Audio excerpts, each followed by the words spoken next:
On December 2nd, 2020, OPB published a story called Indigenous People in Oregon and Beyond Are Decolonizing Maps. A catchy headline like this might make you wonder, what does it mean to decolonize maps? To answer that question, the reporters found Nache Barn, an associate professor of ethics studies at Oregon State University, and our very own Grand Ronde Cultural Resources Department manager, David Harrelson. Different professors who work in ethnic studies and indigenous studies wrote this article about indigenous mapping. And OPB had heard about that, but they wanted some examples local to Oregon that would be applicable to this indigenous mapping article. Smoke Signals called up David Harrelson to speak directly with him and others involved in making what OPB calls anti-colonial and decolonial maps. Joining Harrelson is Ceded Lands Program Manager Michael Karnosh and Briece Edwards, the Historic Preservation Manager.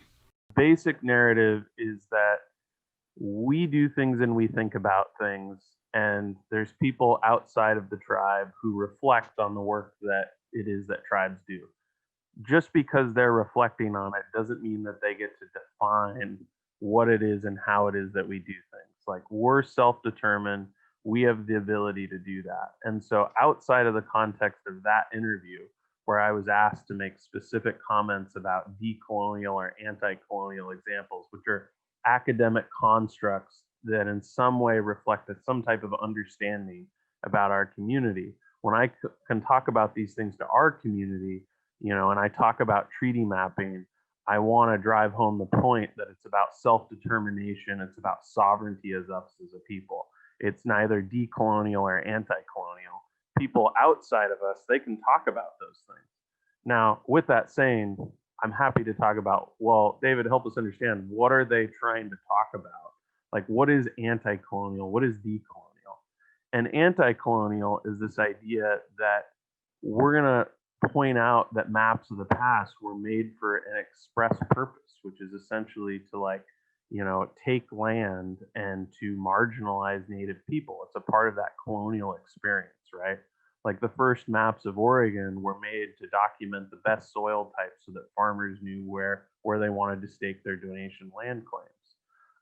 The first maps were drawn and boundaries drawn of reservations to, keep our people away from all the other people, right? And diminish ourselves. When we then look at those things and say, well, this is where they got it wrong, or we reflect on those maps. Sometimes those maps are inaccurate. That's sort of anti-colonial. It's challenging this idea that that's how maps should be used. There's also an anti-colonial example where sometimes people just see those maps as colonial, but we could also reflect on them as native people and say, well, look, our own resistance to these things and our own names of places are reflected on those maps.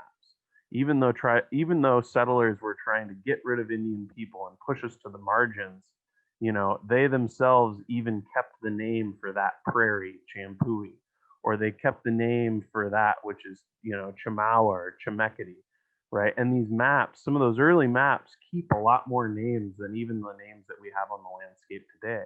And that shows persistence and resistance of our ancestors. We can't be, we were never completely marginalized. So it's about surviving. And that's an example of anti-colonial. Decolonial, under this construct that's being developed, is this idea that, well, Native people had needs to do mapping even without the process of settlement and colonialism. And there's different ways that Native people did that.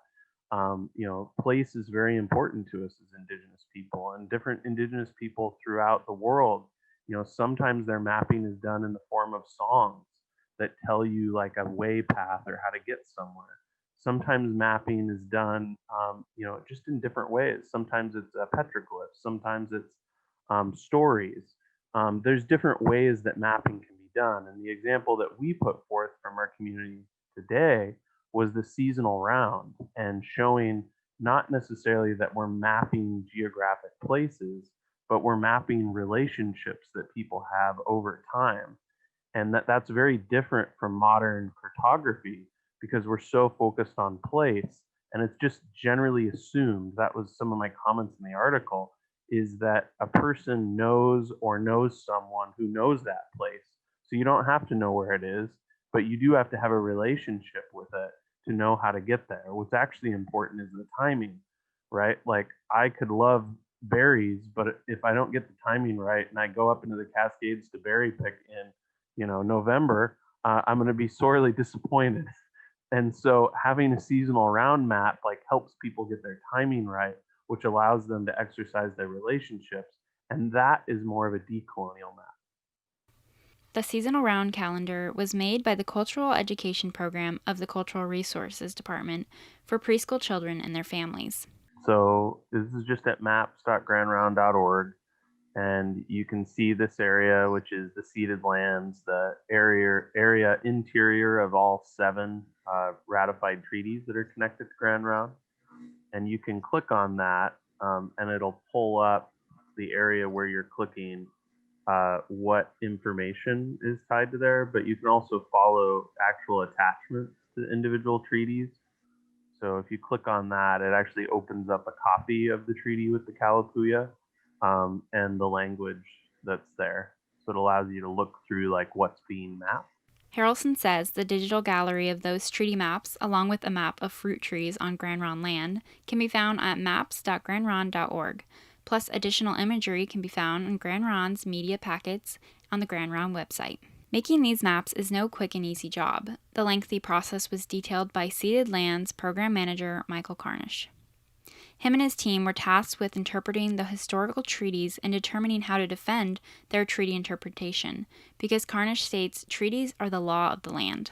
Imagine making a map with information from a handwritten, ratified treaty with bureaucratic legal descriptions from the 1850s, misspellings, and errors due to imperfect understanding of the landscape.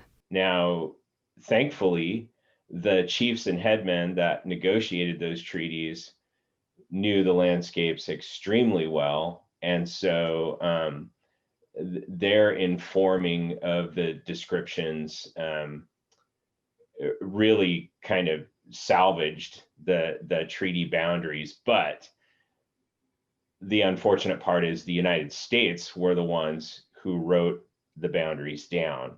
So that kind of, in a nutshell, my probably biggest job was helping to interpret and come up with rules for interpreting what these United States representatives wrote in quill and ink on a parchment in the 1850s, and deciphering that to our modern day digital understanding of where those boundaries are on the ground.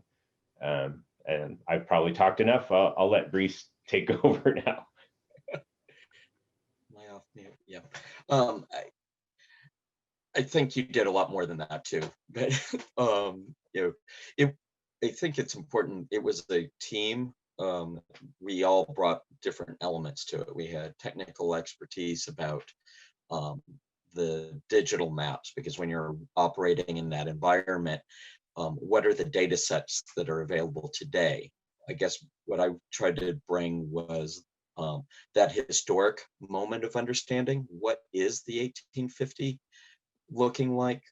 What are mappers charged with? 1850s is a time period of very detailed mapping of Oregon, and there were handbooks assigned to mappers. And how did that play into this? Did it?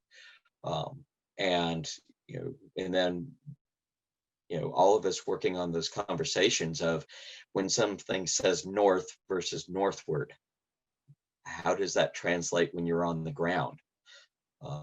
And so that's all of this. So when you see a map, and that map in particular, there is a high level of consideration behind it, and why easily 2,000 hours invested in that, and then double checking.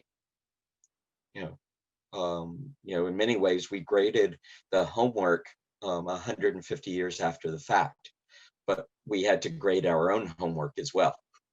With 2,000 hours of consideration invested, I asked them how they feel seeing their work recognized on a platform such as OPB and, more humbly, smoke signals. Our first goal is really to do the work of the community and the work for the community, and to see that seems to in some ways frame other work that's been going on. You get kind of that like cause and effect impact, and I think that a part of not just this project that we've done, but there's many other projects done by tribes where you have different professors and others looking and seeing what tribal people are doing. And at each tribe, it looks different, right? It meets whatever their needs are. But there's no doubt in my mind that like the work that has been needed by our community is a part of this general effort throughout Indian country to like utilize technology and mapping for cases of empowerment and self-determination for us as Native people. I think that's really important. So as David mentioned, we have our GIS program, which is now led by Alex Drake. And it's an amazing GIS program. And one of the strengths of it is it incorporates the talents and the input from natural resources, cultural resources, ceded lands, facilities, all these different departments of the tribe. And so, I think the products that come out of everything that I do, they're directly and indirectly the products of other departments as well, because the GIS users meet in the tribe and share ideas and talk with each other. So so it really is like having a pretty massive GIS department because there are so many GIS users in the tribe. If I can add to your question, the opportunity for community to see and know that this information is there, and that it's what can be done with it from there is open, and there's a lot of empowerment from that, and knowing that we've helped contribute a little bit to something that then will seed and germinate throughout the community that's good. It becomes community at that point.